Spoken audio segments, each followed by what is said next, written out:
காலின் படையமர்ந்து நான் மறையாரங்கமுதம் கற்ற கேள்வி வல்லார்கள் நால்வருக்கும் வாக்கிறந்த பூரணமாய் மறைக்கப் பாலாய் எல்லாமாய் அல்லதுமாய் இருந்ததனை இருந்தபடி இருந்து காட்டி சொல்லாமல் சொன்னவரை நினையாமல் நினைந்து பவத்தொடக்கை வெல்வான். எல்லாமுமாம் பரனை ஏத்துதல் என்பது உண்டோ அவ்வல்லானாய் மன்னுதலின் மற்ற பிரணோ தேவி சரஸ்வதி வாஜேவிர்வாஜினீவதி தீனாம் அவிர்த்திர்வது. ஓம் ஸ்ரீ ரமணாய நமக.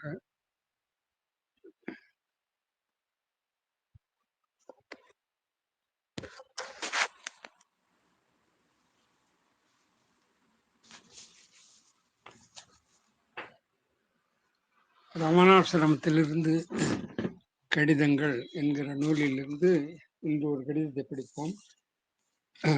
ஓங்காரம் அக்ஷரம் அப்படிங்கிற தலைப்பு. 24/1/47 அன்று எழுதப்பட்ட கடிதம். சமீபத்தில் ஒரு நாள் மாலை 5 மணிக்கு ஆசிரமத்திலிருந்து வீட்டிற்கு வந்து கொண்டிருந்தேன். அதாவது இந்த கடிதம் எழுதுற அம்மா, இந்த அம்மா ஆந்திராவில் இருக்கிற தன்னுடைய அண்ணனுக்கு எழுதுறாங்க. ஒவ்வொரு நாளும் அங்கே என்ன நிகழ்வு நடக்குதுங்கிறத நீ எனக்கு எழுது அப்படின்ட்டு சொல்லி அவங்க எழுதிக்கிட்டு இருக்கிறாங்க. அந்த மாதிரி எழுதுகிற கடிதத்தில் 24/1/47 அன்று எழுதின கடிதத்தை படிக்கிறேன்.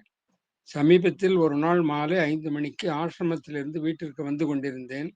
டவுனுக்கு போய்கொண்டிருந்த 2 வாலிபர்கள் பேசிக்கொள்வது காதில் விழுந்தது. அந்த ரமண மகர்ஷியிடம் ஓங்காரம் தாண்டின பிறகு என்ன இருக்கிறது என்று துணிச்சலாக கேட்டுவிட்டேன். பதில் சொல்ல முடியாமல் கண்ணை மூடிக்கொண்டு தூங்கிவிட்டார்களா? இதெல்லாம் ஒரு வேஷம் என்றான் அவர்களில் ஒருவன். முதலில் குரு நிந்தனை கேட்டு ரோஷம் வந்தாலும் பிறகு அவர்களுடைய அஞ்ஞானத்தை நினைத்து சிரிப்பே வந்தது. நிதானமாக, அப்பா, பெரியவர்களை ஏன் நிந்திக்கிறீர்கள்? ஓங்காரம் தாண்டிய பிறகு என்ன இருக்கிறது என்று கேட்க, முதலில் ஓங்காரம் என்றால் என்னவென்று நமக்கு தெரியுமா என்றேன். தெரியாததினால் தானே கேட்டோம், பதில் சொல்ல வேண்டாமா என்றான் அந்த இளைஞன்.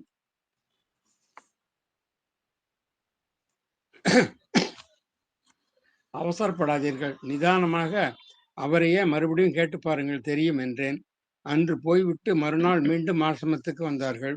சற்றும் எதிர்பாராமல் அதே நேரத்தில் வேறொருவர், சுவாமி, அகார உகார மகாரங்களே ஓங்காரம் என்கிறார்களே, அந்த 3க்கும் அர்த்தம் என்ன? ஓங்காரத்தின் சொரூபம் என்ன என்று பகவானை கேட்டார். பகவான் பதில் சொன்னார், ஓங்காரம்தான் பிரம்மம்.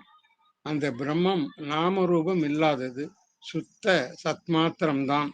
அதற்கே ஓங்காரம் என்று பெயர். அகார உகார மகாரம் என்ற 3, சத் சித் ஆனந்தம் என்ற 3, இரண்டுமே பிரம்மாதான், பிரம்மம்தான். அது வாக்கிற்கும் மனத்திற்கும் அப்பாற்பட்டது, அனுபவம் மூலமாகவே தெரிந்து கொள்ள வல்லது. அந்த ஓங்கார ஸ்வரூபத்தை இப்படிப்பட்டதென்று எப்படி சொல்ல முடியும் என்றார் பகவான். இந்த விடை நேற்று கேள்வி கேட்டவர்களுக்கு கொடுத்த பதிலாகவும் ஆயிற்று. இதுபோலவே அக்ஷர ஸ்வரூபம் என்றால் என்ன, எப்படி இருக்கும், அது எப்படி தெரிந்து கொள்வது என்று பகவானை பலர் கேட்டிருக்கிறார்கள்.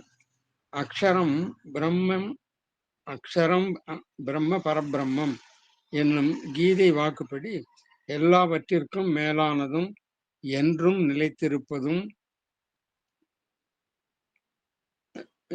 நிலைத்திருப்பதும் தான் அக்ஷர ரூபம்.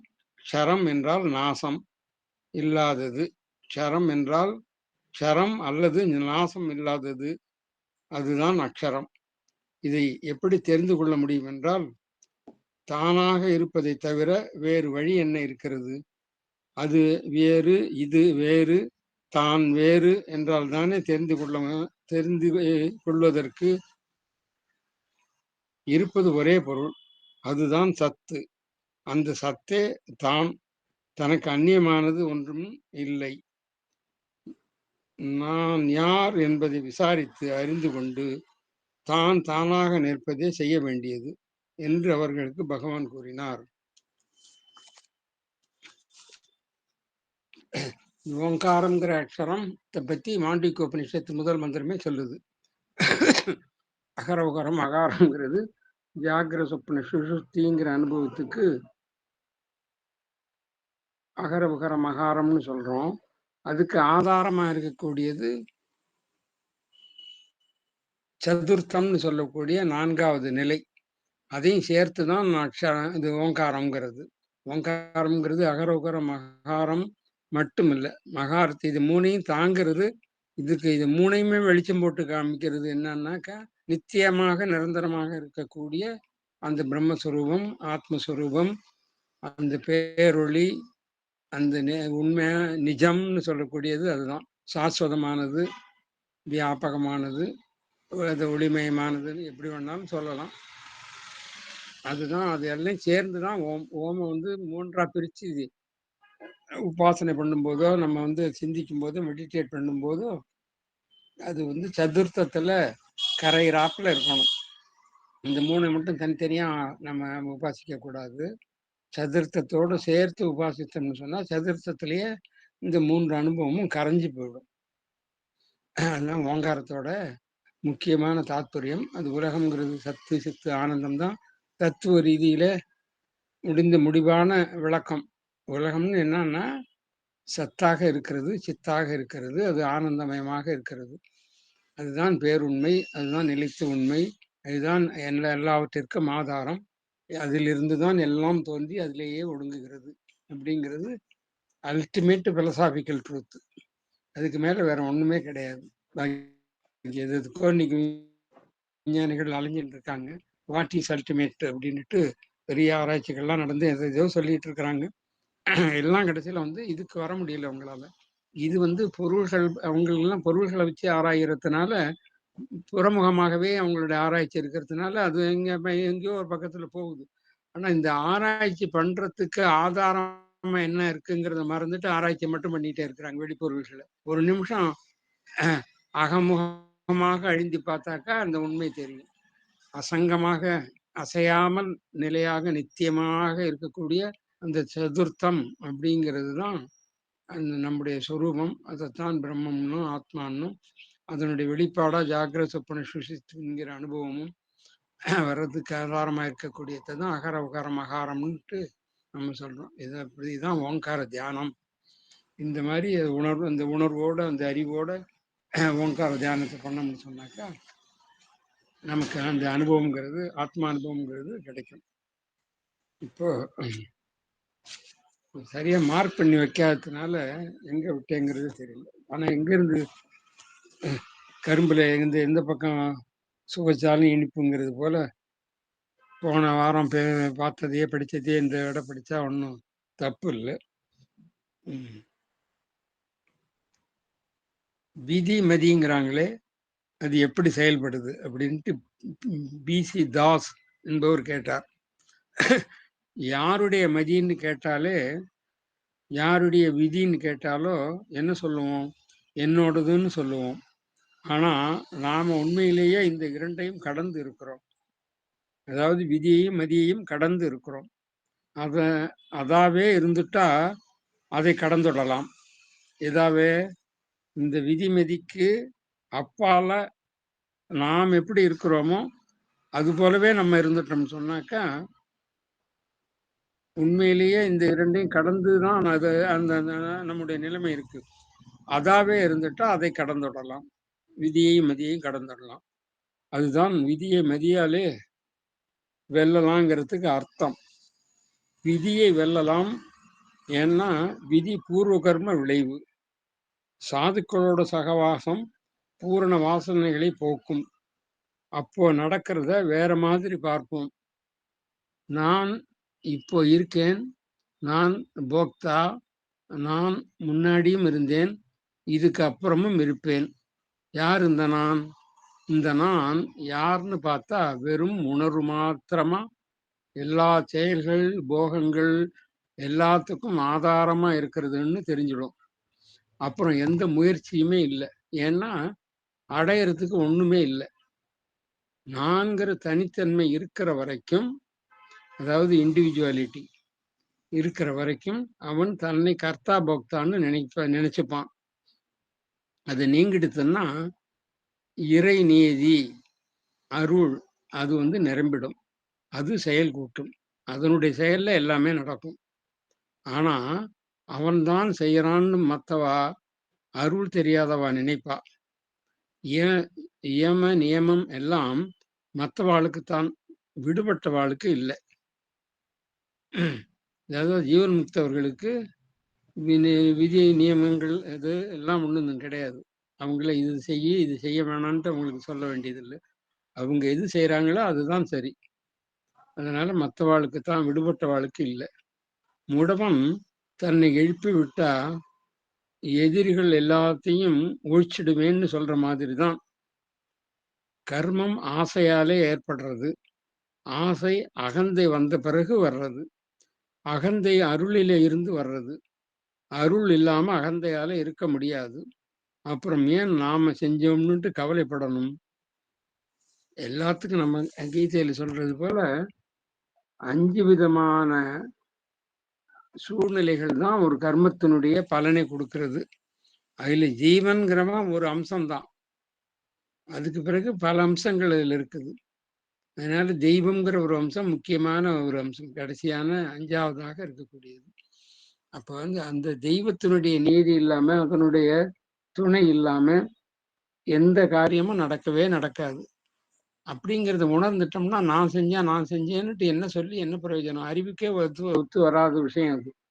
விஞ்ஞானபூர்வமா பார்த்தாலும் எதையுமே நான் செஞ்சேன்னு சொல்றதுக்கு வாய்ப்பே கிடையாது. நான் இந்த 5ல ஒரு அங்கம் நான். என்னோட முயற்சியெல்லாம் இதுக்குள்ளதான். நான் தனியா நின்னு எதையுமே சாதிக்க முடியாது. அந்த இந்திரியங்கள் இருக்கு, இந்திரிய சக்திகள் இருக்குது. அது இல்லாம உடம்பு இருக்குது, மனசு இருக்குது. இதெல்லாமே என்னுடைய கண்ட்ரோல்ல இல்ல. அது எது வேற ஒரு சக்தியில அதெல்லாம் செயல்பட்டுக்கிட்டு இருக்கு. ஏதோ அத வச்சுக்கிட்டு கொஞ்சம் நான் முயற்சி செய்றேன்னு செய்யலாம். அது கைகூடணும்னு சொன்னா, அதற்கு மற்ற சூழ்நிலைகள் எல்லாம் ஒத்து வரணும். எல்லாத்துக்கும் மேல இறைவனுடைய அருள். இறைவன் சொல்லக்கூடியது தான். அதுதான் வந்து நம்ம பழைய வாசனை இறைவனுடைய அருள்னா தனியா எங்கேருந்தும் வந்து வரல அது. அது இறைவனுடைய அருள் எப்படி நமக்கு கிடைக்கும்னா, நம்முடைய பழைய வாசனைய பொறுத்து, பழைய கர்மாக்கள்னால நம்முடைய மனமானது எவ்வளவு தூய்மையா இருக்கு, அழுக்கா இருக்குங்கிறத பொறுத்து நமக்கு பலன் கிடைக்கும். அதனால அது நமக்கு தெரியவே தெரியாது. ரொம்ப ஆசைப்பட்டு இத செஞ்சிடலான்னு எவ்வளவுதான் இருந்தாலும், ஏதோ ஒரு தடை வந்து ஒண்ணும் சாதிக்க முடியாம போயிடுற சந்தர்ப்பங்கள நம்மளே பார்க்கிறோம். ஒண்ணுமே முயற்சியே இல்லாம இருக்கும்போது, மடியில தானா வந்து விழறதையும் பார்க்கிறோம். அதனால இந்த அகங்காரங்கிறத நீக்கிட்டு நம்ம செய்ய வேண்டிய கர்மாவ மட்டும் எந்த எந்த விதமான கர்மாவா இருந்தாலும் அப்படி செஞ்சோம்னு சொன்னாக்கா, விளைவ பத்தி நம்ம கவலைப்பட வேண்டியதில்லை. விளைவு என் கையில இல்லவே இல்லைங்கிறதுனால, அது எப்படி வேணாலும் இருக்குங்கிறத முன்கூட்டியே நம்ம உணர்ந்துட்டோம்னாக்கா, அப்போ வந்து ஒரு கால் அது வந்து நம்ம விரும்பியதாக இல்ல அப்படின்னா கூட சமாதானமா இருக்க முடியும். விரும்பியதா இருந்ததுன்னு சொன்னா, ஆகா இறைவன் கொடுத்த பிரசாதம் அப்படின்னுட்டு சந்தோஷமா அனுபவிச்சுக்கலாம். அப்படி இல்லாட்டி துக்கப்படாம இருக்க முடியும். ஏன்னா நம்முடைய வாழ்க்கையினுடைய நோக்கமே என்ன? துக்கம் இல்லாம வாழணுங்கிறது தான். துக்கம் இல்லாத வாழ்க்கை தான் சுகமான வாழ்க்கை. சுகம்ங்கிறது பாசிட்டிவா வந்து சுகம்னு தனியா ஏதோ இது ஏதோ வேணும் ஒரு உற்சாகமான பானத்தை சாப்பிட்டுட்டு குதிக்கிறது போல இருக்கணுங்கிற அவசியம் இல்லை. துக்கம் இல்லாத மனம் சாந்தமா இருக்கணும். எந்த செயல்லையும் ஈடுபடாம அமைதியா இருந்ததுன்னு சொன்னாக்கா, அதுதான் வந்து அதுவே தான் முக்தி நிலையும் கூட. அது ஸ்திரமாக வந்து போக மாட்டேன். ஸ்திரமாக இல்லாம நழுவிடுதுங்கிறது எதார்த்தமா இருந்தாலும் கூட, முக்தின்னா என்ன? மோட்சம்னா என்ன? மனசற்ற நிலைதான். முன்னாடி ஒரு இதுல சொல்லும்போது, அத்வைதம்னா என்னன்னா, தூங்குறது தான் அத்வைதம் அப்படின்ட்டு சொன்னார் இல்லையா? தூக்கத்தில் இருக்கிற நிலை, இரண்டற்ற நிலை. அதப்போல மனசு இல்லைன்னாலும் அதுதான் தூக்கமற்ற நல்ல ஆழ்ந்த உறக்கம். அதாவது உலகத்திலே உறங்கி ஆன்மாவில் விழித்திருக்கிறது. உறக்கம் இருக்குது. எதுல இருக்குன்னா, உலகப் பொருள்கள்ல நாட்டமே இல்லாம அதுல உறங்கி, ஆன்மா நித்தியமா இருக்கிற ஆன்மாவுல விழித்துக் கொண்டிருப்பது. அதுதான் அதாவது விதிங்கிறதுக்கு பகவான் உள்ளது 40லயே ஒரு பாடல் சொல்லியிருக்காரு. நம்ம பாவம் படிச்சிருக்கோம். விதி மதி மூல விவேகம் இல்லாருக்கு. விதிமதி மூல விவேகம் இல்லாருக்கு. மூல விவேகம் இல்லாதவருக்கு தான் விதிமதி. விதிமதி வெல்லும் விவாதம். விதிமதியிற்கு ஓர் முதலாம் தன்னை உணர்ந்தார் அவை தணர்ந்தார் சார்வரோ பெண்ணும் அவை சாற்றுவாய் அப்படின்ட்டு உள்ளது 40 சொல்லியிருக்காரு. அதாவது பேதமாகிய விதிமதிகள் தோன்றுவதற்கு ஆதாரமாக உள்ள அகங்காரத்தின் உண்மையை நம்ம அறியாத அஞ்ஞானிகளுக்கே விதியை மதி வெல்லுமா, மதியை விதி வெல்லுமா என்ற விவாதங்கள் எல்லாம் தோன்றும். ஆனா இவ்விரண்டுக்கும் ஆதார உண்மையாகிய நம்முடைய சுரூபத்தை உணர்ந்தவர்கள் உணர்ந்துட்டாக்கா விதிமதி இரண்டையும் ஒழித்தவராவார். ஏன்னா நம்முடைய சொரூபத்துல எந்த காரியமுமே இல்லையே, அகாரியமாச்சே. அதுல விதின்னுட்டு ஒண்ணு, அதை வெல்றதுக்கு மதின்னு ஒண்ணுங்கிறதுக்கு எல்லாம் இங்க என்ன வேலை இருக்குது? விவகார திசையில நாம் இந்த உடம்பு மனசுன்னு நினைச்சுக்கிட்டு இருக்கிறவனுக்கு தான் விதி, எனக்கு விதி சரியா இல்லை, நான் அது மதியால வெல்லணும்னு பாக்குறோம் அப்படின்னு சொல்றதோ, மதியால வென்று விட்டோம்னு சொல்றதோ, மதியால முயன்று தோற்று போயிட்டோன்னு சொல்றதோ, யாரு அது? இதெல்லாம் அஞ்ஞான திசையில் இருக்கக்கூடிய நாம் இந்த உடம்பு சரீரம், நான் இந்த மனசு, இந்த உலக உண்மை அப்படிங்கிற உணர்வோடு இருக்கிறவங்களுக்கு தான் விதிமதி எல்லாம். நான் ஆத்மான்னுட்டு எப்போ உங்களுக்கு இந்த பிரஜை வந்துடுதோ அந்த நேரமே எந்த செயலும் இல்லை. விதி இருக்குது, அதனால எனக்கு இந்த சாதக பாதகம் நடக்குதுன்னு சொல்றதுக்கு உணர்றதுக்கு அந்த உணர்வுக்கு எங்க தேவையே இல்லை.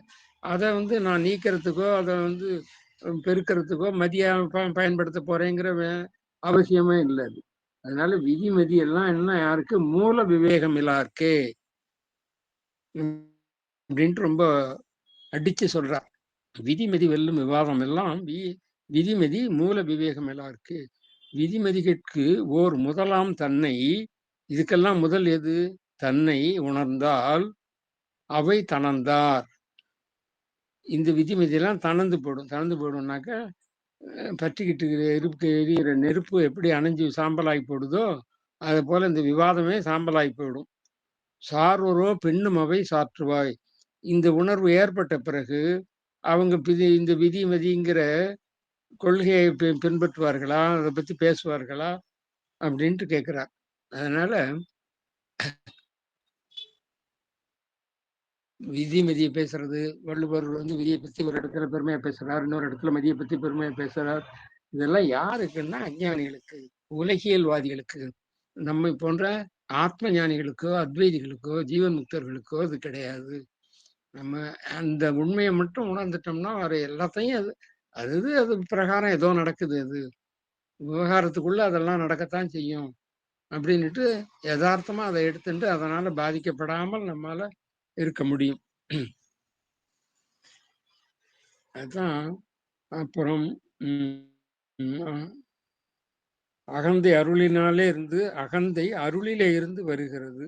அருள் இல்லாத அகந்தையால இருக்க முடியாது. அருள் இல்லாம அகந்தையால இருக்க முடியாது. அப்புறம் ஏன் நாம செஞ்சோம்னு கவலைப்படணும் அப்படின்னார். அடுத்தாப்புல PC தாஸ் கேட்டார், யோகம்னா சேர்றது. எனக்கு ஆச்சரியமா இருக்கு, எது எதோட சேரப்போகுது? பகவான் சொல்றார், சரியா சொன்னேன். முதல்ல பிரிஞ்சுதானே பிறகு சேரணும். யார் யாரோட சேர்றது? எதோடையோ சேரணும்னு தேடுறான். அது எங்கேயோ இவனுக்கு அந்நியமா இருக்குன்ட்டு இவன் நினைக்கிறான். அதாவது இவன் ஒருத்தன் இருக்கிறான், இதுக்கு இவனுக்கு அந்நியமா ஏதோ ஒண்ணு இருக்கு, அதோட போய் சேரணும், அதுதான் யோகம் அப்படின்ட்டு அவனா நினைச்சுக்கிறான் அப்படின்ட்டு சொல்றாரு. ஆனா வாஸ்தவத்துல நம்மளோட சொந்த சொரூபம் ரொம்ப நெருக்கமா இருக்கு. அத எந்த நேரமும் உணர்ந்து கொண்டே நாம வேறா இருக்கோம். அது என்னன்னு பார்த்து அதுவாவே ஆயிடணும். அது எல்லையற்று விளங்கும். யாருக்கு வியோகம்னு கண்டுபிடிங்கோ அப்படிங்கிறார். யாருக்கு வியோகம் இருக்கோ அவனுக்கு தான் யோகம் உண்டு. யோகின்னு சொன்னா என்ன அர்த்தம்? யாரோ முன்னாடி பிரிஞ்சவன் தான் மறுபடி சேரணும். பிரிஞ்சவன்னுட்டு எப்படி பிரிஞ்சான்? என்னவா பிரிஞ்சான்? மாயையோட அம்சமா அஞ்ஞானமா பிரிஞ்சு தான்னுட்டு தனக்கு ஒரு லேபிள் வச்சு ஒட்டிக்கிட்டு நாமரூபங்களோட இந்த ஒரு சம்சாரி ஆகி அப்புறமா இந்த சம்சாரத்துல தொல்லைகளை அதிகமா இருக்கு, நிரந்தர இன்பம் கிடைக்குமான்னுட்டு தேடி குருக்கிட்ட போய் ஒவ்வொரு குருவா தேடி அலைஞ்சி நூல்களை படிச்சு கேட்டு உணர்ந்து மறுபடியும் யோகம் அப்படின்னு சொல்லி போய் இணையறான். அது ஆகவே யோகம் இருந்தா தான் யோகமே வரும். நீ விசாரிச்சு பார்த்தீங்கன்னா நீ ஒரு காலத்துல நீ பிரியவே இல்லை. பிரிஞ்சதாக ஒரு வெறும் கற்பனை தான். துக்கம் இருக்கிறதா நீ நினைச்சுக்கிட்டு இருக்கிய. உண்மையிலேயே துக்கம்ங்கிறது எங்க இருக்கு? எங்கேயுமே இல்லை. அது போல பிரிவுங்கிறதும் இல்லை. நீ பிரிவுன்னு நினைச்சிட்டு உட்கார்ந்துக்கிட்டு நான் தியானம் பண்றேன், அதை பண்றேன், இதை பண்றேன், யோகம் பண்றேன், மறுபடியும் அதோட சேர்றேன் அப்படின்னுட்டு நீயா புலம்பிக்கிட்டு இருக்கிற. அது ஒரு காலத்துல இல்லை. அது எப்போதும் இருக்கிறபடியே தான் இருந்துகிட்டு இருக்கு அப்படின்ட்டு சொல்றார். அதனாலதான் யாருக்கு வியோகம்னு கண்டுபிடிங்க. யாருக்கு? எனக்கு. எனக்குன்னா யாரு? எனக்குன்னா யாருன்னா ஆத்மான்னுட்டு முடிவுக்கு வந்துட்டோம்னா அப்ப இந்த இந்த யோகம்ங்கிறதும் அர்த்தம் இல்லை, வியோகம்ங்கிறதுக்கும் பொருளே இல்லாம போயிடும் அப்படின்ட்டு புரிய வைக்கிறார். கேள்வி: எவ்வளவு முயன்றாலும் மனம் உண்முகப்பட மாட்டேங்குது. பகவான்: பயிற்சியாலும் வைராகியத்தாலும் மெதுவாத்தான் வரும். வெளியிலே திரிஞ்சு கொண்டு இருந்ததை ஒரே நாளிலே வழிக்கு கொண்டு வர முடியாது. உள்ளே இருக்கிற சுகம் அனுபவம் ஆயிடுச்சுன்னா வெளியே அலையாது. இது யதார்த்தமான ஒரு உண்மை, யதார்த்தமான ஒரு பதில். எல்லாருக்கும் நம்ம எல்லாம் கஷ்டப்படுறோம் நினைக்கிறோம், எவ்வளோ கேட்கிறோம் படிக்கிறோம், ஆனா ஒன்றும் சிறப்பட மாட்டேங்குதுங்கிறது தான் எல்லாருக்கும் இருக்கக்கூடிய பெரிய கவலை. அதாவது ஆத்ம ஞானத்துக்கு முயற்சி, ஞான மார்க்கத்துக்கு வந்தவங்களுக்கு இது ஒரு கவலை. எல்லாம் புரியிறாப்புல இருக்கு, எல்லாம் தெரியாப்புல இருக்கு. அப்புறம் கொஞ்ச நாள் அந்த சத்சங்கத்தை விட்டு அந்தாண்ட போன வரைக்கும் அது எல்லாமே மறைஞ்சு போயிடுது, மறந்து போயிடுது. உலகம் உண்மைங்கிறது போலவும் சுக துக்கங்கள் தான் சாஸ்வதம்ங்கிறது போலவும் அதை நீக்கிறதுக்கோ அதை பெருக்கிறதுக்கோ என்ன உண்டோ செய்யறதுக்கு நம்ம ஆனந்தம் செஞ்சிடறோமே. இதுக்கு என்னத்தான் வழி அப்படின்னா ஒரே வழி, திரும்ப திரும்ப திரும்ப திரும்ப நான் யார் நான் யாருன்னுட்டு கேட்டு கேட்டு அந்த உணர்வு தான் ஆகணும்.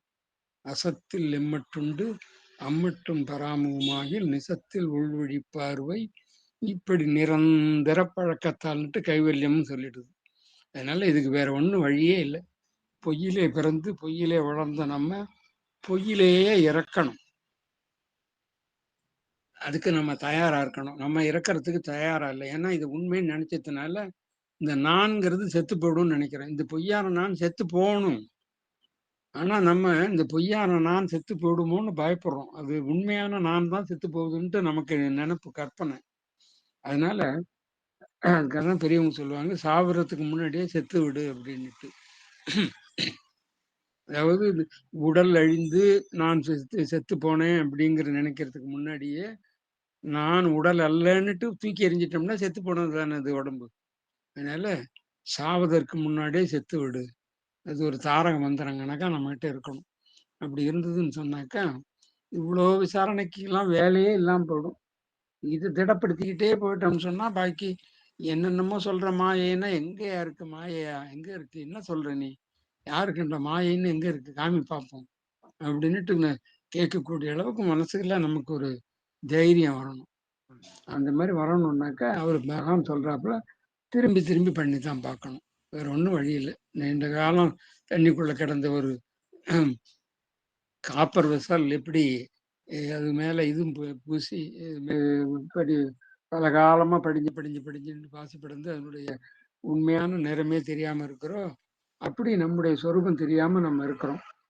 அதுக்கு தேய்ச்சி தேய்ச்சி தான் கழுவணும். தேய்க்கும் போது கொஞ்சம் சொரசொரப்பு இருக்கும். அதனால நமக்கு கொஞ்சம் துன்பம் இருக்கிறது போல இருக்கும். அந்த துன்பத்தெல்லாம் தாங்கிக்கிட்டு இது பொய்யான உடம்புக்கு உள்ள துன்பம் அப்படின்ட்டு தாங்கிக்கிட்டு அந்த மெய்யை நோக்கிய நாட்டத்திலேயே உருவகப்பட்டு இருந்தோம்னு சொன்னாக்கா அது நிச்சயமா ஒரு நாள் கைவசப்படும். அது உண்மை. அவரு அனுபவிச்சதில்ல. சாஸ்திரங்கள் எல்லாமே இந்த அனுபவத்தை தான் அடிப்படையா வச்சுட்டு அனுபவிச்சவங்க சொன்ன வார்த்தைகள் அது. அதனால நம்பி நம்ம அதுல இறங்கலாம். அதுல ஒன்றும் கவலையப்பட வேண்டியதில்லை. இப்ப நமக்கு முடியாம இருக்குன்னுட்டு இருந்தா கூட சோ சோர்வடையாம ஐயா நம்ம எல்லாம் முடியாதியா, இதெல்லாம் முடியாது, இப்படியே இருக்கிறத இப்படியே இருந்துட்டு போவோம் அப்படின்ட்டு எல்லாம் விடாம நம்ம எப்படி இருந்தாலும் ஒரு நாளைக்கு நான் அடைஞ்சே தீருவேன் அப்படின்ட்டு ஒரு சங்கல்பத்தை வச்சுக்கிட்டு பண்ணோம்னா அப்படி அடைஞ்ச பிறகு வந்து பகவானே சொல்றாப்புல, ஐயே இதுக்கா இவ்வளவு கஷ்டப்பட்டேங்கிறாப்புல நாமளும் ஒரு நாளைக்கு சொல்லுவோம். அதனால பகவான் சொல்றாப்புல முயற்சி தான் இதுக்கு முக்கிய காரணம்.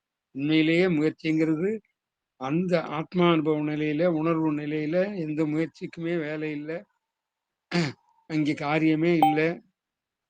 அவன் அகர்த்தா, அவன் அபோக்தா அப்படிங்கிற நிலையில முயற்சிக்கு வேலை இல்லைன்னா கூட, இந்த பொய்யான உணர்வோட நம்ம இருக்கும்போது முயற்சிக்கு வேலை இருக்குது.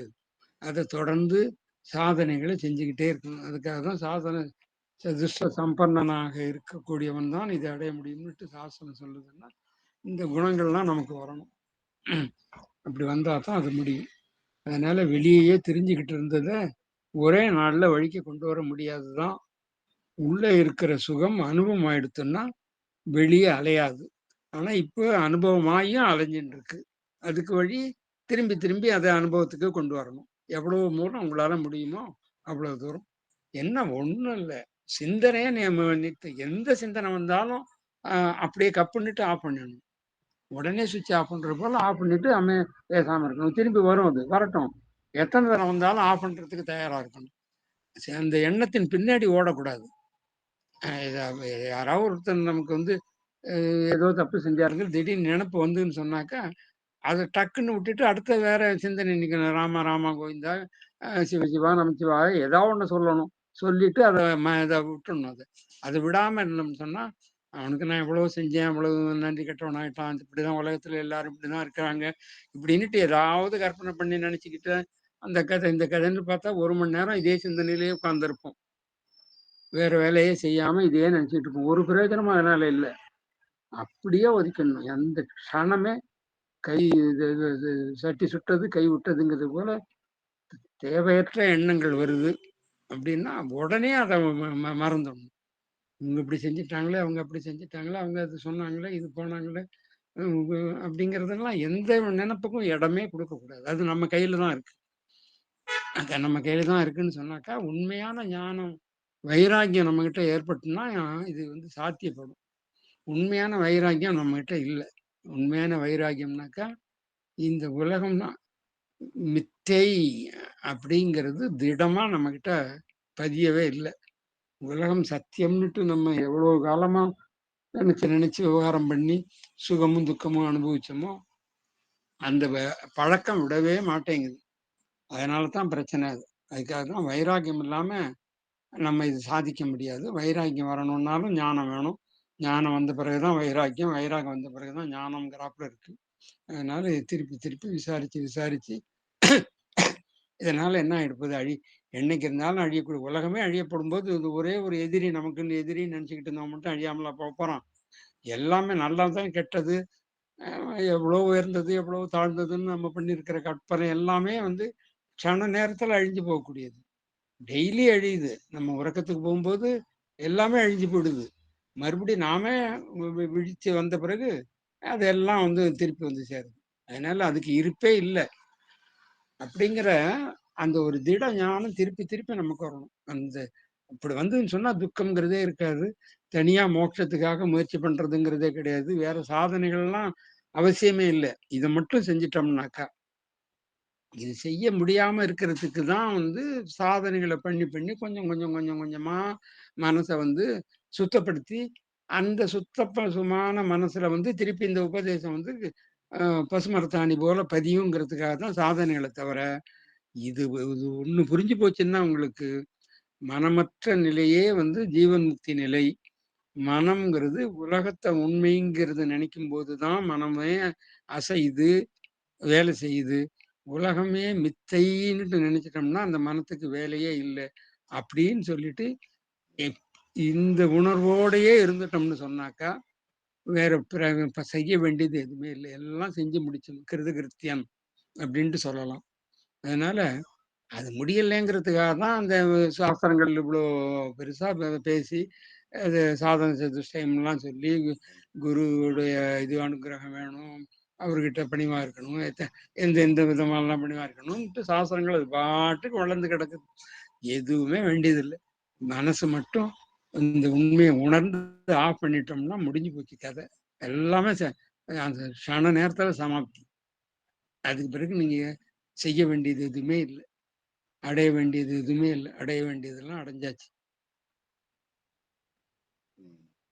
அதான் உள்ளே இருக்கிற சுகம் அனுபவம் ஆயிடுத்துன்னா, வெளிய அலையாது அப்படின்ட்டு பகவான் சொல்றார். பகவான் எங்களுக்காக மனமிறங்கி அருளை காட்டக்கூடாதா? அப்படின்னு கேள்வி கேட்டார். பகவான் கழுத்தளவு ஜலத்திலேயே ஒருத்தன் நின்னு கொண்டே, தாகம் தாகம் ஜலத்தை காட்டக்கூடாதான்னு கேட்கிற மாதிரி கேட்கிறேள். அதை அப்படி கூட சொல்லக்கூடாது. ஜலமே தாகம் தாகம் ஜலத்தை காட்டுங்கன்னு கேட்கிற மாதிரி தான் இருக்குன்னு சொல்லணும். அதாவது ஜலத்துல இருந்துட்டு கழுத்தளவு ஜலத்துல இருந்து அப்படியே குடிக்க வேண்டியது தானே அப்படின்ட்டு ஒரு உதாரணம் சொல்றதுக்கு விட, அதாவது அவ்வளவு எளிமையா இருக்கு. ஆத்மா அவளுக்கு கைக்கு எட்டாத தூரம்னுட்டு நீ கையை நீட்டி எல்லாம் பார்க்க வேண்டியது இல்ல.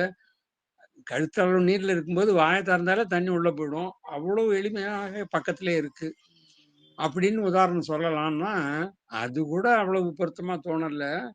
அந்த தண்ணியே வந்து எனக்கு தாகமா இருக்குன்னு சொல்றாப்புல இருக்கு அப்படிங்கிறார். தண்ணியே தனக்கு தாகமா இருக்குன்னாக்கா அது எங்க போறது? அது தான் தண்ணின்னு உணர்ந்ததுன்னா தாகம் போயிடும். அது வேற தண்ணிய தனியா வந்து குடிக்கணும்ன்ட்டு ஒண்ணு இருக்கு. அதுக்கு அந்நியமாக தாகத்தை தீர்க்கிறதா இருக்கு. இது அறியாமையில அதுக்கு தாகப்படுதுன்னு அது நினைக்குது. அதுவே அது தாகத்துக்கு அப்பாற்பட்டதாக, தாகத்தை தீர்க்கக்கூடியதாக இருக்குது. அதப்போல நாம இருக்கோம் அப்படிங்கிறதுனால, நீ வந்து எனக்கு அனுக்கிரகம் பண்ணக்கூடாதான்னுட்டு ஏன் என்கிட்ட வந்து கேட்கிற? உன்கிட்டயே இருக்கு. தோள் மேலேயே போட்டுக்கிட்டு, துண்ட போட்டுக்கிட்டு, எனக்கு மூஞ்சி துடைக்கிறதுக்கு துண்ட குடுன்னுட்டு கேட்டா எப்படி இருக்கும்? அதப்போல இருக்கு அப்படிங்கிறார். கேள்வி: உடலுணர்வு ஆத்ம ஞானத்துக்கு தடையா? பகவான்: நாம எப்பவுமே உடல் மனங்களை கடந்தோ இருக்கோம். நாம உடம்புதான்னு நினைச்சதுதான் தடை. நாம அதாவது உடல் உணர்வு ஆத்ம ஞானத்துக்கு தடையா? உடல் உணர்வே பொய்யி அப்படிங்கும்போது, ஆத்ம ஞானம்ங்கிறது ஏன் உனக்கு தெரியாம இருக்கு? உடல் உணர்வு இருக்கிறதுனால தான் ஆத்ம ஞானம்னு தெரியாம இருக்குது. அதனால இந்த கேள்வியே தப்பு. பகவானும் அதுக்கு அதுக்கு தான் பதில் சொல்றாரு. நாம எப்பவுமே உடல் மனங்களை கடந்தவர்கள். எந்த காலத்திலயும் நம்ம தேகம் இல்ல. தேகம் பிருதக்ருத்ய சிதி விஸ்ராமி திஷ்டதி அதுனைவ சுகி சாந்தோ பந்தமுக்தோ பவிஷ்யதி அப்படின்ட்டு அஷ்டாவக்கரர் சொல்றார். என்ன, நான் இந்த உடம்பு இல்லை அப்படின்ட்டு நினைச்சது அந்த க்ஷணமே நீ பந்தத்திலிருந்து விடுபடுகிறாய், மோட்ச நிலையை அடைகிறாய் அப்படின்னுட்டு சொல்றார். அதனால உடல் உணர்வு விடுறது அவசியமா? உடல் உணர்வு தடையா? இந்த மாதிரி கேள்விக்கெல்லாம் அர்த்தமே இல்லை. உடல் உணர்வே பொய் அப்படிங்கும்போது பொய்யை வச்சுக்கிட்டு நீ எப்படி அதை மெய்ய மெய்ய அனுபவிக்க முடியும்? அதான் அவர் சொல்றார். நாம எப்பவுமே உடல் மனங்களை கடந்தே இருக்கோம். நாம உடம்புதான்னு நினைக்கிறது தான் தடை. உடல் மனங்களால் ஆத்மாவுக்கு ஏதும் பிரயோஜனம் உண்டா? பகவான்: உண்டு. அதை உணர்றதுக்கு உதவும். அது உதவினா, அதாவது உடல் மனசுனால ஏதாவது பிரயோஜனம் உண்டுன்னா உண்டு. அதை உணர்றதுக்கு உதவினாக்கா உடல் மனசனால உண்டு. இப்ப உடல்னால என்ன பிரயோஜனம்? இந்த உடம்பு நான் இல்லை அப்படின்னுட்டு நினைக்கிறதுக்கு ஒரு நூலை படிக்கணும், இல்ல ஒரு குரு கிட்ட போய் கேட்கணும். அப்படின்னு சொன்னா இந்த உடம்பை வச்சுக்கிட்டு தான் போக முடியும். இந்த உடம்பை வச்சுக்கிட்டு தான் விசாரிக்க முடியும். இப்போ 1 மணி நேரம் உட்காந்து நம்ம பேசுறோம்னா, உடம்புல சக்தி இல்லாம இருந்ததுன்னு சொன்னா, உடம்பு சீர்கெட்டு போயிருந்தா உட்காரவே முடியாது. இந்த அறிவை வந்து நம்ம பெறுவதற்கு வாய்ப்பே இல்லாம போடும். இந்த மாதிரி விஷயத்துக்கு அந்த உடம்பு பயன்பட்டதுன்னாக்கா, அந்த உடம்புனால பயன் இருக்குன்னு சொல்லலாம். அது போல மனம்தான். மனம் அப்படிதான்.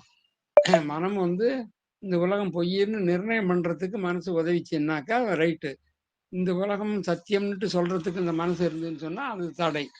அதனால உடம்பு மனசுனால நல்லது நடக்குமான்னா, நீ உன்னை எப்படி பயன்படுத்திக்கிறியோ அதை பொறுத்து இருக்குது. நீ ஒண்ணு சரிகிட்டு தவறி போய் ஆரம்பத்திலேயே அந்த தன்னுடைய சொரூபத்திலிருந்து விலகி நிற்கும் போது அது எவ்வளவு தூரத்துக்கு திருப்பி உன்னுடைய சொரூபத்துக்கு கொண்டு போறதுக்கு இவெல்லாம் உபயோகமா இருக்கோ அது வரைக்கும் இதனால பயன் இருக்கு. உன் சொரூபத்திலேருந்து தூர தள்ளி போறதுக்கு தான் இது உன் உடம்பு மனசு உதவுதுன்னா அதனால உனக்கு ஒரு பிரயோஜனம் இல்லை அப்படின்ட்டு சொல்றார். ஆசிரமவாசியான ராமகிருஷ்ண சுவாமி என்பவர் கேட்டார், வாசனைகளற்று எப்படி இருக்கிறது பகவான்? நீ இப்போவே வாசனைகளற்று தான் இருக்க. நீ எப்பவும் இருக்கிற மாதிரியே இருந்தா வாசனைகள் அதுவாகவே போயிடும். எவ்வளவு எளிதா சொல்றாரு. ஆனா அதெல்லாம் சாத்தியப்படாமலே இருக்கு பாருங்க நமக்கு. அவரு வாசனைகளை எப்படி போக்குற? வாசனைகளே மித்தை, அது வேற விஷயம். நம்ம இப்ப இருக்கிற நிலையில விவகார திசையில அஞ்ஞானியா இருந்து ஞானி ஆகணும்னு பேசுறதுனால நம்ம என்ன சொல்றோம்? நீ இந்த மாதிரி எல்லாம் இருக்கிறதுக்கு உன்னுடைய வாசனை காரணம்னு சொல்றோம். அது எல்லாமே கடைசியில முடிஞ்ச முடிவுல வாசனையும் கிடையாது, கர்மாவும் இல்லை. எந்த காலத்துலயும் யாரும் கர்மாவும் செய்யல, யாரும் பிறக்கவும் இல்லை, யாரும் இறக்கவும் இல்லை, யாரும் இந்த கர்மாவும் செய்யல. அதனால யாருக்கும் பந்தமும் கிடையாது, யாருக்கும் முத்தியும் கிடையாது அப்படின்னுட்டு கடைசியில போட்டு உடைச்சிடுறோம். அஷ்டாவக்கிரர் ஆகட்டும், இல்ல கௌடபாத காரிகை ஆகட்டும், இதெல்லாம் அஜாதவாதம்ங்கிற கடைசியில உச்சத்தின தத்துவத்தின் உச்சத்துல போய் நிற்கும் போது இது எல்லாமே இல்லாம தான் போயிடுது. ஆனா இப்போ இருக்கிறது போல இருக்கிறதுனால விளக்கங்கள் சொல்ல வேண்டி இருக்குது. அதனால அவர் எப்படி சொல்றாரு, வாசனைகளற்று எப்படி இருக்கிறதுன்னா, இது பகவான் சொன்ன இப்பவே வாசனைகள் அற்றுதான் இருக்கிறார். உன்னுடைய சொரூபம் நீ உள்ள பார்க்காம நீ இந்த உடம்பா பார்க்கறதுனால வாசனை இருக்குங்கிறாப்புல உனக்கு தோணுது. நீ எப்பவும் இருக்கிற மாதிரியே இருந்தா வாசனைகள் அதுவாகவே போயிடும். எப்பவுமே இருக்கிறது போலன்னா நம்முடைய சொரூப ஸ்திதியாகவே இருந்தா, எப்படி நம்ம முன்னாடி சொன்னது போல மனமற்று இருந்தா, மனம் விவகரிக்காமல் வெளிப்படாமல் அப்படியே இருந்ததுன்னு சொன்னா வாசனை எங்க இருந்து வேலை செய்யும்?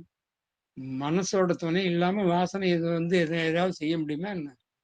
அதனால மனமற்ற பரிசுத்த நிலையை அருள்வாய்ன்னு சுவாமி இவரு தாய்மான சுவாமிகள் கேட்கிறாப்புல, இது ஒண்ணு ஒழிச்சிட்டோம்னா போறோம். இந்த ஒண்ணை ஒழிக்கிறதுக்கு வைராக்கியம் தான் முக்கியம். வைராக்கியம்னா விசாரணை தான் வேணும். விசாரணை பண்ணணும்னு சொன்னாக்கா சாதன சம்பத்து இருந்தால் தான் விசாரணைக்கே இடம் கொடுக்கும். திரும்பி கட கட கட கடன்ட்டு இந்த விவகாரம் எல்லாமே சத்தியங்கிறாப்புல தான் வந்துடும். ஆன்மீக விவகாரம் கூட சத்தியம்னு வந்துடும். ஒன்றும் இல்லை. அவர் சொல்றது போல நீ உன்னுடைய சொரூபமே வாசனைகள் இல்லாததுதான். நீ ஏன் வாசனைகள் இருக்கு எப்படி போக்கும்னு நீ ஏன் கேள்வி கேட்டுக்கிட்டு இருக்க? உண்மையாவே அப்படி இல்லை அப்படின்னு சொரூபத்தை தொட்டு காமிக்கிறார். அடுத்து மறுபடியும் பி.சி. தாஸ் கேட்டார், மனம் அடங்கினாத்தான் தியானம் கூடும், தியானம் கூடுனாத்தான் மனம் அடங்கும். இது திரும்ப திரும்ப மாத்தி மாத்தி சொல்ற மாதிரி இருக்கே பகவான். ஆமா, ரெண்டும் ஒன்னு ஒன்னு ஆசிரியித்து ஒன்னா வளரணும். அபியாசமும் வைராக்கியமும் தான் மெது மெதுவா தியானத்தை கொண்டு வரும். வெளி விஷயங்கள்ல மனசு போகாம இருக்கிறது வைராக்கியம். இதுதான் வைராக்கியம்ன்றது. ராகம். ராகம்னாக்கா ஈர்ப்பு, உலக பொருள்ல ஈர்ப்பு. வினாக்கா வித்தவுட்னு வச்சுங்க. வித்தவுட்டு ஈர்ப்பு. அதை அப்படியே பார்த்துக்கிட்டு இருக்கிறோம். கண்ணு இருக்குது, பார்க்குது.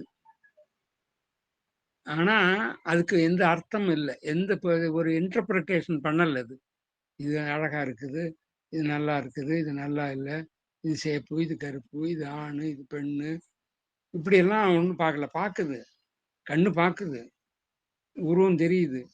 உருவம் தெரிஞ்சா கூட அதை இன்டர்பிரட் பண்ணி இது இப்படிதான், அது அப்படிதான், இது எனக்கு பிடிச்சது, எனக்கு இது பிடிக்காதது, நான் முன்னாடியே பார்த்தது, பின்னாடி பார்த்தது, இது பொய், இது மெய் இல்லை, இந்த நினைப்பு கூட இல்லாம வெறித்த பார்வை. நான் முன்னாடியே கூட சொல்லியிருக்கேன், நமக்கு மகா பெரியவாளுடைய தம்பி ஒருத்தர் இருந்த சிவன் சுவாமிகள்னுட்டு பெரிய ஞானி. அவர் அனுபவ ஞானி. அவர் தான் ஒரு வீட்டில் உட்காந்துக்கிட்டு இருக்கும்போது அப்படியே வெறித்த பார்வையோட கூரையை பார்த்துக்கிட்டே இருந்தாரு. அங்க இருந்த ஒரு சின்ன பையன் ஓடி பார்த்தான். தாத்தா என்ன என்ன என்ன பாக்குறீங்க அப்படின்னா, நீங்க சும்மா பார்த்துக்கிட்டு இருக்கேன் அப்படின்னாரு. இங்க ஒண்ணுமே இல்லையே தாத்தா அப்படின்னா, அதைத்தான் பார்த்துக்கிட்டு இருக்கேன் அப்படின்னார். அப்படின்னா பார்வையிலேயே அகமாக மனசு வந்து அகத்துல ஆழ்ந்து போயிட்டுது. வெளியில கண்கள் இருக்கு, துவாரங்கள் இருக்கு. அது வழியா காட்சிகள்லாம் தெரியுது. ஆனா ஈர்ப்பு இல்ல. அதுல ஒரு ராகம் இல்ல. அதுதான் விராகம்ங்கிறது. அந்த மாரி இருந்துட்டோம்னு சொன்னாக்கா, இந்த உலகத்து மத்தியில வாழ்றதுல நமக்கு என்ன கஷ்டம்? எங்க எங்க வேணாலும் சாக்கடையிலயும் இருக்கலாம். சந்தன குழம்புலயும் இருக்கலாம். திருப்பதி கோவில்லயும் இருக்கலாம். கசாப்பு கடையிலயும் இருக்கலாம். எங்க வேணாலும் இருக்கலாம். எல்லாமே மித்தை. அதனால எந்த வித்தியாசமும் இல்லாம வெறித்த பார்வையோட இருக்கிறது போல இருக்கணுங்கிறதுக்கு தான் அவர் சொல்றாரு. மனம் அடங்கினாத்தான் தியானம் கூடும். தியானம் கூடினாத்தான் மனம் அடங்கும். இது திரும்ப திரும்ப மாத்தி மாத்தி சொல்ற மாதிரி இருக்கு. ஆமா, ரெண்டும் ஒண்ண ஒண்ணு ஆசிரியிச்சு ஒண்ணா வளரணும். ரெண்டுமே இருக்கணும். அபியாசமும் வைராக்கியமும் தான் மெது மெதுவா தியானத்தை கொண்டு வரும். வெளி விஷயங்கள்ல மனசு போகாம இருக்கிறது வைராக்கியம். தன்னிடமே இருக்கிறது அபியாசம். காலக்கிரமத்துல எல்லாம் சரியா வந்துடும் அப்படிங்கிறார். பகவான்கிட்ட அர்ஜுன் இதே கேள்வி தான் கேட்கிறான். இந்த கடல் அலைய கூட ஓஞ்சிரும் போல இருக்கு, என்னுடைய மனசு அதை ஓயறது நிக்காதுன்னாக்கா, இது வந்து முடியாதுங்கிற விஷயம் இல்லை. அபியாசேன கௌந்தேய வைராகியன கிருக்கியத்தைங்கிறாரு. அபியாசம் வைராகியத்தினால இது வந்து ஈஸியா அடையலாம். அலையிற மனசை நிறுத்தலாம் அப்படின்ட்டு சொல்றாரு. என்ன வேணும்? வைராகியம் வேணும். அதை திருப்பி அபியாசமும் பண்ணணும். இதுக்கு தயாரா இருந்தோம்னு சொன்னாக்கா உலகத்தை பத்தி பயப்பட வேண்டியதில்லை. ராஜா கணக்கா போறான். அது எப்படி பெரிய நேற்று எங்கேயோ போகும்போது பார்த்தா அவன் ஓட்டி ஒதுங்குறான். எருமை மாடு ஒன்று ரோட்ல எதை பத்தியும் கவலைப்படல. வந்து இப்படி இடிச்சாக்கா அவனுக்கு தான் வலிக்கும். எனக்கு என்ன கவலை அப்படின்னுட்டு போறது போல அது பாட்டுக்கு ராஜா கணக்கா போகுது. யாரையும் திரும்பி பார்க்கல. அவன் ஒதுங்கி ஒதுங்கி ஓரமா போறானே தவிர ஒண்ணும் கவனிக்க. அதை போல ஞானி அப்படிதான். எருமை மாடு கணக்கா தான் இருப்பான். ஏன்னா உலகத்தை பத்தி அவனுக்கு கவலை கிடையாது. அந்த நிலைக்கு நம்ம மறத்து போகணும். மறத்த உணர்வு உலகத்தை பொறுத்த வரைக்கும் மறத்த உணர்வு, மறந்த உணர்வை விட மறத்து போன ஒரு உணர்வோட நம்ம பா பார்த்தோம்னு சொன்னா ஒன்றும் பண்ணாது. இந்த உலகம் எவ்வளோ பெரிய நாகப்பாம்பா இருந்தா கூட நமக்கு முன்னாடி அது தானா தலையை 4 தட்டு தட்டிட்டு அடுத்த பக்கமா போயிடும். அதனால உலகத்தை பத்தி நம்ம பயப்பட வேண்டியதே இல்லை. வைராக்கியம், அபியாசம் இது 2 மட்டும் நமக்கு கைவரப்பெற்றால் மற்றது எல்லாமே கைவந்ததாகத்தான் அப்படிங்கிறது போல பகவான் அதைத்தான் சொல்றார். இதை எப்படி ஆரம்பிக்கிறது? உங்க அருளே வேணும் அப்படின்னு கேட்கிறார். பகவான் அருள் எப்பவும் உண்டு. குரு அருள் இல்லாம வைராக்கியமும் உண்மையை உணர்றதும் அதிலே நிலை பெறுவதும் வராது. அப்படின்னா என்ன சொல்றாருன்னு சொன்னா, அருள்ங்கிறது எப்போதும் இருக்குது. குரு அருள்னாக்கா இப்ப யாரோ ஒரு மனித உருவில் இருக்கிற ஒரு குரு வந்து அருள் பண்ணணுங்கிற போல அவர் கேட்கிறாரு. கேள்வி கேட்டவர் என்ன சொல்றாருன்னா உங்க அருள் வேணுங்கிறாரு. பகவான் என்ன சொல்றாரு? அருள்ங்கிறது பிரம்மஸ்வரூபமா ஆத்மஸ்வரூபமா எப்போதும் உன்னை சுத்தி இருந்துகிட்டே தான் இருக்குது. அதனால அது இல்லாம வர எதுவுமே நடக்காது. அதனால நீ முயற்சி பண்ணினா தானா வரப்போகுது. உன்னு முயற்சிக்கு தகுந்தாப்புல வரப்போகுது. உன்னுடைய வைராக்கியத்தோட தீவிரத்தை பொறுத்தும் உன்னுடைய அபியாசத்தை பொறுத்தும் அந்த அருள் தானா வேலை செய்யறதுக்கு தயாரா தான் இருக்குது. நீ அதை ஈர்க்கிறதுக்கு செய்ய வேண்டியதை மட்டும் செய். அருள் தனியா வேணும்னு நினைக்காதே அப்படிங்கிறாரு.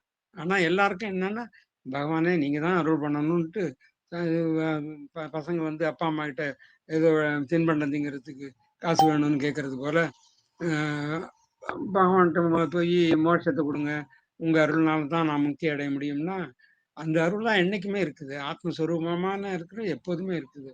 அதை உணர்றது நீ தானே உணரணும். நான் விஷயத்த உனக்கு ஒன்று சொல்லலாம். சொன்ன பிறகும் கூட அதை நீ உணர்ந்தா தானே அந்த அருள் உன்னை சுத்தி இருக்குது.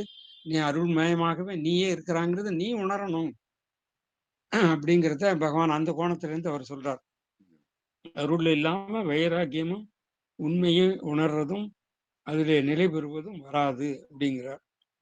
அடுத்தாப்புல டாக்டர் பொப்பட்லால் கேட்டார், உங்க உபதேசம் என்ன? எனக்கு சொல்லணும். அதாவது ஒவ்வொருத்தரும் ஒவ்வொரு விதமான உபதேசம் பண்றாங்கங்கிறது போல ஒரு குரு இந்த மாதிரி உபதேசம் பண்றாரு, இன்னொரு குரு வேற மாதிரி சொல்றாரு. அப்படிங்கிற ஒரு சாதாரணமான ஒரு புரிதல் இருக்கு இல்லையா நம்ம கிட்ட. அதை போல அவர் நினைச்சுக்கிட்டு கேட்டார், உங்க உபதேசம் என்ன எனக்கு சொல்லணுங்கிறாரு. அவருக்கு பதில், உதித்த இடத்தில் ஒடுங்கி இருத்தல், அது கர்மம் பக்தியும் உந்தி பெற, அது யோகம் ஞானமும் உந்தி பெற. கர்மம் பக்தி யோகம் ஞானம் அப்படின்னு பல படிநிலைகளை பத்தி எல்லாம் நம்ம பேசுறோம் இல்லையா. சரியை கிரியை யோகம் ஞானம் அப்படின்னு பல படிகள் இருக்கிறதா விவகாரத்துல உபதேசத்துக்காக பேசுறோம். அவர் என்ன சொல்றாருன்னா, உதித்த இடத்தில் ஒடுங்கி இருத்தல், அதாவது உதிக்காமல் இருத்தல், அதாவது மாயை உற்பத்தியாகாமல் இருத்தல், அதாவது நான்கிற அகங்காரம் உற்பத்தியாகாமல் நான் எங்க இருந்து உற்பத்தி ஆகுதோ அந்த நம்முடைய ஆத்மஸ்வரூப நிலையில் ஒடுங்கி இருத்தல். அதுதான் கர்மம் பக்தி யோகம் ஞானம் எல்லாமே அதுதான். அப்புறம் இந்த உபதேச முறையில சொல்லக்கூடியதெல்லாம் நாளும் என்னத்துக்கு செய்யணும்? உதித்த இடத்தில் ஒடுங்கி இருத்தல். அது நடந்து போச்சு, நான் இதுக்காக தானே இதெல்லாமே பண்றேன். நீ அதிலேயே இதை புரிஞ்சுக்கிட்டு அதில் ஒடுங்கி இருந்துட்டுன்னா இதுக்கெல்லாம் வேலை இல்லைங்கிறதுனால இது நாளுமே அதுதான்.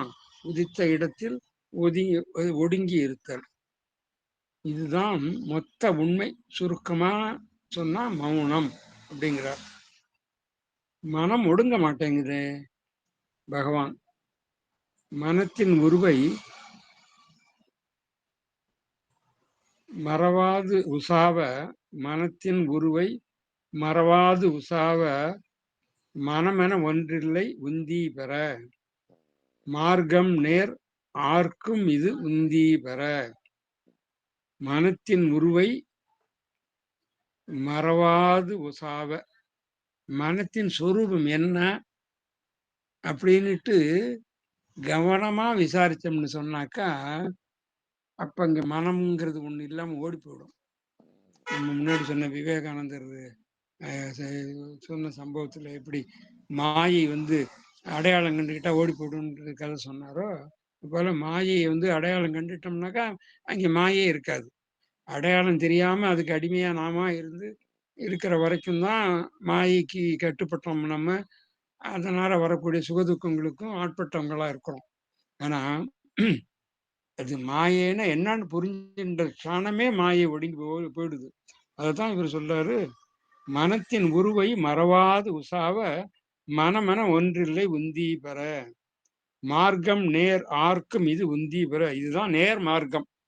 பல விதமா சுத்தி அலைஞ்சி அதை பண்ணி இதை பண்ணி யோகம் ஞானம் கிரியை அது இது எல்லாமே ஒன்றும் வேண்டியது இல்லை. இதை பற்றி மனம் என்னன்னுட்டு விசாரணை பண்ணாக்கா அது ஓடி ஒளிஞ்சிரும், இருக்கிற இடம் தெரியாம போயிடும்.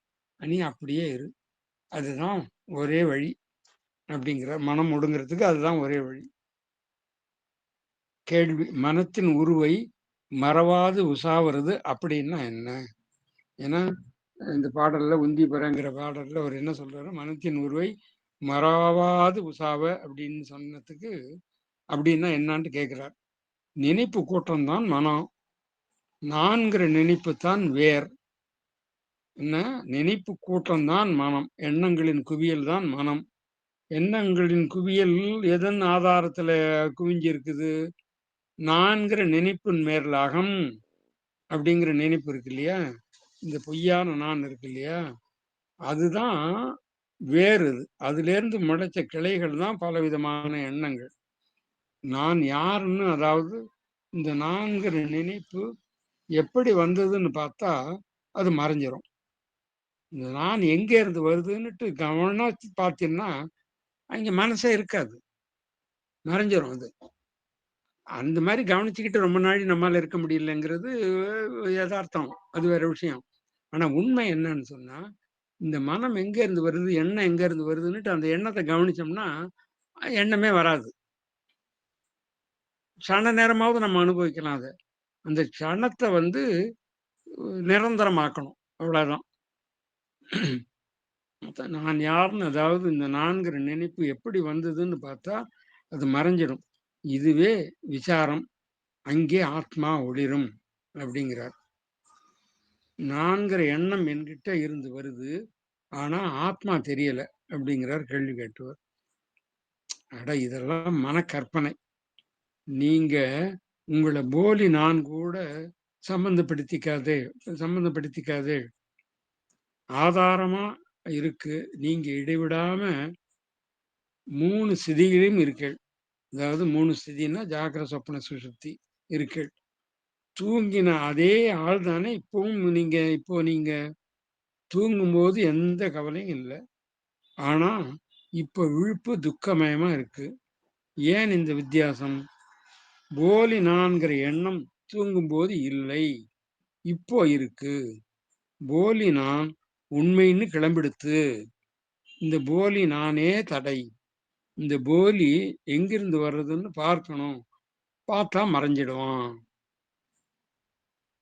இப்போ நீங்க எதுவோ அதுவே நீ. அதாவது அது போலி நான் மறைஞ்ச பிறகு எப்ப நீங்க எதுவா இருக்கீங்களோ அதுதான் உங்களுடைய யதார்த்த ஸ்வரூபம். இதுவே பரமார்த்தம் அப்படின்ட்டு உடைச்சு உடைச்சு பேசுறார். கேள்வி, அதை எப்படி பண்றது? இதுவரை பலன் ஆகலை. அதை எப்படி பண்றது? இது வரைக்கும் பண்ணி பார்த்தேன். இதெல்லாம் மரண கற்பனைன்ட்டு நீங்க சொன்னீங்க. அதெல்லாம் சொல்லி பார்த்தேன். மனசு எங்க இருந்து வருதுன்ட்டு எல்லாம் ஆராய்ஞ்செல்லாம் பார்த்தேன். அத வந்து இதுவரைக்கும் ஒண்ணும் பலன் குடுக்கல. அத வேற எப்படி பண்றது? அப்படின்னு கேட்கிறார். பதில், நான்கிறது எங்க இருந்து வர்றதுன்னுட்டு பாருங்கோ. வேற என்ன சொல்ல முடியும்? அவரால என்ன சொல்ல முடியும்? நான் உதிக்கும் இடம் எதுன்னுட்டு பாருங்கங்கிறார். அதுதான் செய்ய முடியும், செய்யணும்.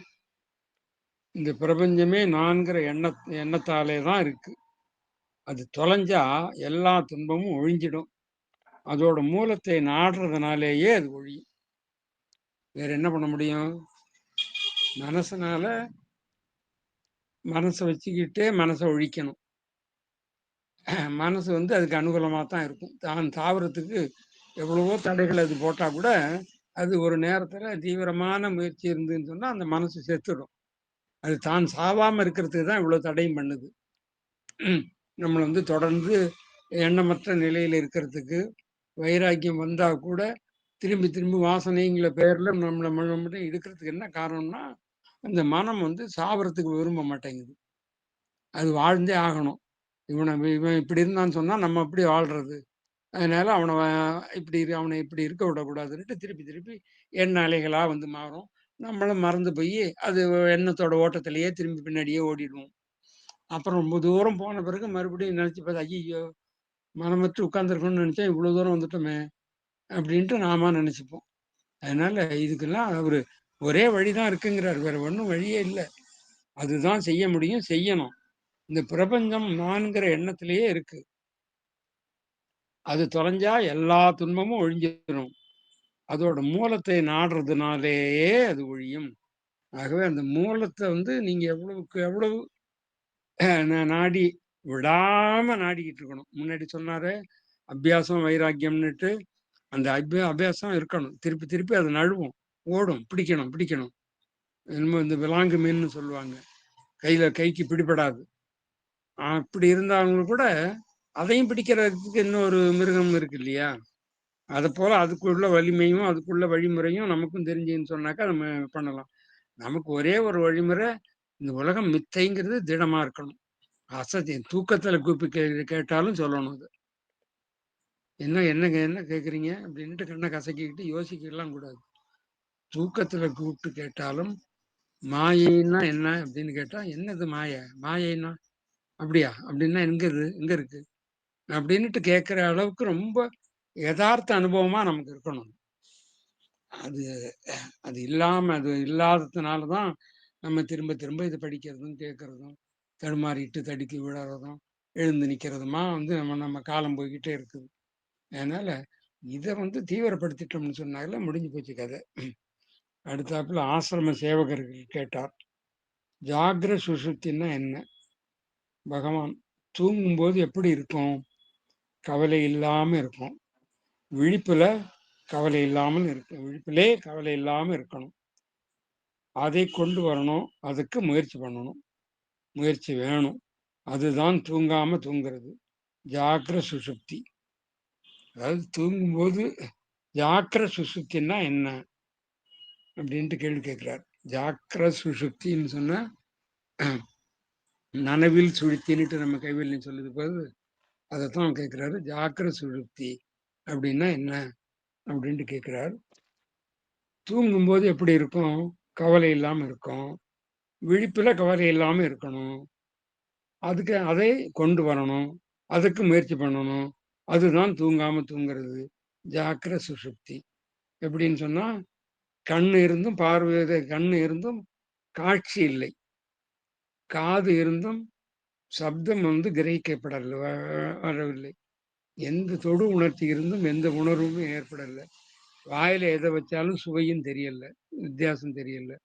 இது எல்லாம் இருக்கும். ஆனா, நேத்து எப்படி செயல்பட்டதோ, அத போல இன்னையிலேருந்து செயல்படாது அதெல்லாம். அதெல்லாம் பேருக்கு ஒட்டிக்கிட்டு இருக்கு. சித்திரத்துல எழுதின வ இது தாமரை மலர் போல பார்க்கறதுக்கு எல்லா அவயவமும் இருக்கு. ஆனா, அந்த வேலை இல்ல. அஞ்ஞானம் தான் அதுக்கு பின்னாடி இருந்து, இது வேற, அது வேற, அது இப்படி, இது இப்படி, இது நல்லா இருக்கு அப்படிலாம் சொல்லிட்டு இருந்தது. இப்ப அது ஒழிஞ்சு போச்சு. அது ஒழிஞ்சு போன பிறகு கண் இருந்தா என்ன, காது இருந்தா என்ன, மூக்கு இருந்தா என்ன, நாக்கு இருந்தா என்ன, ஒரு பிரயோஜனமும் இல்ல. அத போல நம்ம இருந்தோம்னு சொன்னா, அது அது இப்படிதான் இருக்கும் நம்ம தூக்கத்துல. எல்லாம் இருக்குது. கண் இருக்கு, காது இருக்கு, மூக்கு இருக்கு, நாக்கு இருக்கு, எல்லாம் இருக்கு. ஆனா, எதுவுமே வேலை செய்யல. எதையுமே கிரகிக்கல. தனக்கு அந்நியமா ஒரு பொருள் இருக்குது. அது நல்லா இருக்கு, கெட்டதா இருக்கு. எந்த விதமான பிரக்ஞையும் இல்லாம இருந்தது இல்லையா? அதப்போல விழிப்பு நிலையிலயும் இருக்கணும் அப்படிங்கிறார். அதுதான் ஜாக்கிர சுஷுப்தி, நனவில் சுழுத்தி அப்படின்ட்டு சொல்றார். அடுத்து சுபாவ ஸ்திதியை எப்படி நினைக்கிறது? அதாவது தன்னுடைய சுபாவ ஸ்திதியை எப்படி நினைக்கிறது? நம்ம என்ன சொல்லுவோம்? நாம இப்ப இவ்வளவு நாளா கேட்டதுக்கு சுபாவ ஸ்திதியெல்லாம் நினைக்க முடியாது. நினைக்கிறதெல்லாம் பொய். இந்த பொய்க்கு அப்பாற்பட்டது இருக்கிறது தான் சுபாவ ஸ்திதி. பகவான் என்ன சொல்றாரு? சுத்தமா நினைப்பே இல்லாம இருந்தா சுபாவ ஸ்திதியை நினைவுறலாம். அதாவது சுத்தமா நினைப்பே இல்லாம இருந்தா, நினைப்புன்னா எண்ணம் இல்லாம இருக்கணும். மனமற்ற நிலை. மனமேவ மனுஷியானாம் காரணம் பந்த மோக்ஷயோ பந்தா விஷயாசக்தம் முக்தியை நிர்விஷயம் ஸ்மிருதம். ரொம்ப சுருக்கமா சொல்லிட்டுது உபனிஷத்து. மனமே மனமேவ மனம் மட்டுமே மனுஷியானாம் காரணம் பந்த மோக்ஷயம். பந்தத்துக்கும் மோட்சத்துக்கும் காரணம் மனம்தான். பந்தா விஷயாசக்தம். பந்தம்னா என்ன? விஷயங்கள் உண்மைன்னு அதை பற்றி கொண்டு இருப்பது, அதை சார்ந்து இருப்பது, அதை சார்ந்து வாழ்வது. முக்தியை நிர்விஷயம் ஸ்மிருதம். எந்த பொருட்களையும் நினைவும் இல்லாமல் இருக்கிறது. பகவான் இது அருணகிரிநாதர் சொல்றாரு இல்லையா? சும்மா இரு சொல்லற என்றலுமே அம்மா பொருள் ஒன்றும் அறிந்திலனே அப்படிங்கிறார். செம்மான் மகளை திருடும் திருடன் பெம்மான் முருகன் பிறவான் நிறவான் சும்மா இரு சொல் அற என்றலுமே. அதாவது என்ன உபதேசம் இருக்கு? சும்மா இரு சொல் அற. சும்மா இருன்னா மனசற்று, மனசு வேலை செய்யலைன்னாக்கா சொல்லும் வெளிப்படாது. அப்ப மனசும் அற்று சொல்லும் அற்று இருந்தீன்னாக்கா அப்படின்னுட்டு அவர் உபதேசம் பண்றாரு. இவருக்கு உடனே எந்த பொருளுமே தெரியல. அதாவது பொருள் தெரியலன்னாக்கா இவர் என்ன சொன்னாருன்னு அதுக்கு அர்த்தம் தெரியலன்னுட்டு சொல்லல. அன்னைக்கு எனக்கு அர்த்தம் தெரியல, இன்னைக்கு தெரிஞ்சுக்கிட்டேன்ட்டு சொல்லல. அவர் சொன்ன உடனே கண்கள் நேத்து வரைக்கும் ஒரு சன நேரத்துக்கு முன்னாடி பார்த்த உலகமே பல விதமான பொருள்கள் நிறைந்த இந்த உலகமே பொருளற்றதாக இருக்குது. பொருளாக இருந்த உலகம் பொருளற்றதாக இருக்குது. வெறும் காட்சிக்கு மட்டும் இது காணப்படுதே தவிர, அது அதை சார்ந்த நான் இல்லை. அதனால எனக்கு எந்த பயனும் இல்லை. அதுக்கு உண்மையான இருப்பும் இல்லை. அப்படிங்கிற நிலை நிலை ஏற்பட்டு போச்சு. பகவான் முருகப்பெருமான் சும்மா இரு அப்படின்னு சொன்ன உடனே அந்த உணர்வு ஏற்பட்டு போச்சு. அது போலத்தான் இவர் என்ன சொல்றாரு? சுத்தமா நினைப்பே இல்லாம இருந்தா சுவாபஸ்திதியை உணரலாம் அப்படிங்கிறார். எந்த நினைப்பும் இல்லை. பார்க்கலாம். கண்ணு இருக்கட்டும், காது இருக்கட்டும், அது பாட்டுக்கு இருக்கட்டும். என்ன இப்ப நமக்கு? இப்ப நல்ல ஒரு அழகான யுவதி, நடை, உடை, பாவனை எல்லாம் கவர்ச்சியா இருக்குது. நல்ல ஒரு நடு வயசு உள்ளவங்களோ, இளைஞர்களோ பார்த்த உடனே ஒரு ஈர்ப்பு ஏற்படுது. ஆனா அதே ஒரு 2 வயசு குழந்தை, 3 வயசு குழந்தை அந்த குழந்தையும் தான் பாக்குது. அது வந்து இந்த மாரி இப்ப பாக்கி பேர விட இந்த அம்மா அழகா இருக்காங்கன்னோ, வேற எதுலயும் சிறந்து இருக்காங்கன்னா அது பாக்குது. அதுவும் எல்லாரையும் பாக்குற போல அதுவும் பாக்குது. அதுபோல நமக்கு எவ்வளோ வயசானாலும் நம்மளும் அந்த மாரி ஒரு பார்வை நமக்கு வந்துட்டுன்னு சொன்னாக்கா, அந்த உலகத்துல என்ன நடந்தா நமக்கு என்ன இப்போ? இல்லையா? அந்த மாரி ஒரு நிலை நமக்கு ஏற்படும். ஞானியுடைய நிலை அதுதான். இது பொய்ன்னு உணர்றது இப்படிதான் உணர முடியும். அது இல்லாம பாக்கி நீங்க எடுத்து வச்சு எப்படி பொய்ன்னு கேட்டீங்கன்னு சொன்னா, அவனுக்கு புரியவே புரியாது.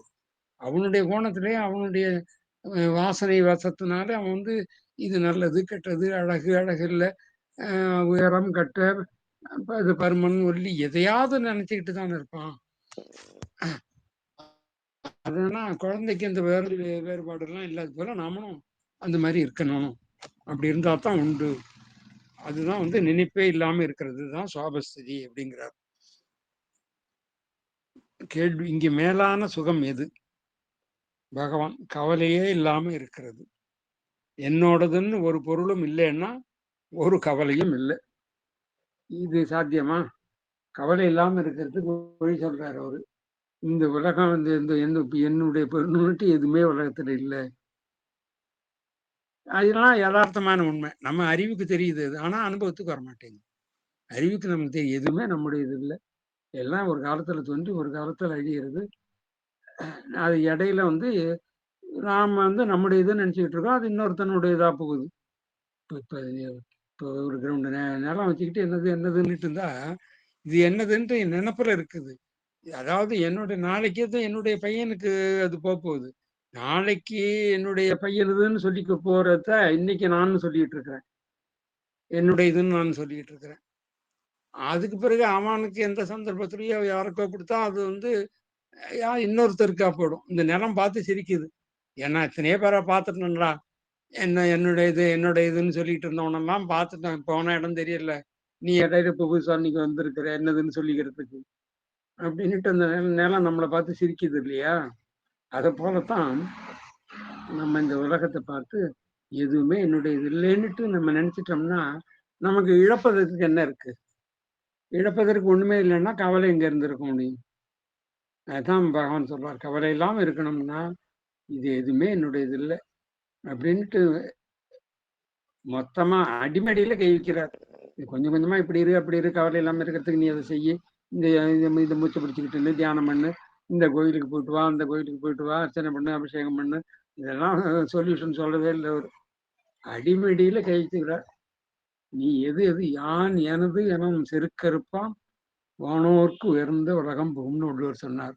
யான் எனது செருக்குங்கிறது இந்த அகங்காரம், இந்த நான்கிற பொய்யான போலி நான், எனது நான் நினைச்சிட்டு இருக்கு இல்லையா? இது அறுத்தறிஞ்சா அவனுக்கு எங்க போவான்? வானோர்க்கு உயர்ந்த உலகம், தேவர்களுக்கும் அரிய உலகம். அதாவது நம்முடைய சொரூப நிலை, சொரூப ஸ்திதி. என்ன சுகம்னா பரம சுகம்ங்கிறது அது ஒண்ணுதான். அதை அடைவான்னுட்டு வள்ளுவரும் அதைத்தான் சொல்றார். பகவானும் அதைத்தான் சொல்றார். நான் என்னோடதுன்னு ஒரு பொருளும் இல்லைன்னா ஒரு கவலையும் இல்லை. மோட்சம்னா என்ன ஒருத்தர் கேட்கிறார். சுகஸ்வரூபமாவே இருந்தும் ஏன் உலக இன்பங்களுக்காக ஒருத்தன் தவிக்கிறான்? பகவான் கேள்வி கேட்கிறார். இந்த தவிப்பு போறதுதான் மோட்சம். அதாவது உண்மை உண்மை ஒன்றாக இருக்க நம்ம வந்து வேற விதமாக ஒரு தவிப்புல இருக்கிறோம். என்ன நாம் சுகமற்றவன், இனிமே சுகத்தை அடையணும் அப்படிங்கிற நினைக்கிறோம். நம்ம சுகஸ்வரூபமாவே இருக்கிறோம். அப்படி இருக்கும்போது உலக இன்பங்களுக்காக நம்ம தவிக்கிறோம். ஏன் தவிக்கிறோம்? அதாவது நம்ம பூரண பொருளா இருக்கிறோம், முழுமையா இருக்கு, பாத்திரம் நிறைஞ்சு போயிருக்குது. அதுல இன்னொரு ஒரு சொட்டு பாலை கூட விடுறதுக்கு வழி இல்லாம பால் நிரம்பி இருக்குது. அதுல போய் அது வந்து நான் நிறைவா இல்லைன்னுட்டு அதான் நினைச்சதுன்னா அதை என்ன பண்ண முடியும்? அது திரும்பி குரு உபதேசத்தினாலேயோ இந்த மாதிரி சத்சங்கத்தினாலேயோ நான் நிறைவா இருக்கிறேன்னு உணர்றதை தவிர வேற அது என்ன செய்யணும்? சுகத்தை அடையிறதுக்கு ஒண்ணுமே பண்ண வேணும். ஏன்னா ஆல்ரெடி அது பூரணமா இருக்கு. கையில் கொண்டு வந்து சேர்க்கறதுக்கு இடமே இல்லை. இதை உணர்றதுதான் முக்கியம். இது உணராமத்தான் நம்ம வந்து அறியாமையினால நம்ம துன்பப்படுறோம். அதனால துன்பங்கிறதுக்கு வேலையே கிடையாது. இந்த தவிப்பு போறதுதான் மோட்சம் அப்படிங்கிறார். So, இதோட இன்றைய சத்சங்கத்தை நிறைவு செய்வோம். ஓம் பூர்ணமத பூர்ணமிதம் பூர்ணாத் பூர்ணமுதச்யதே பூர்ணஸ்ய பூர்ணமாதாய பூர்ணமேவாவசிஷ்யதே. ஓம் சாந்தி சாந்தி சாந்தி.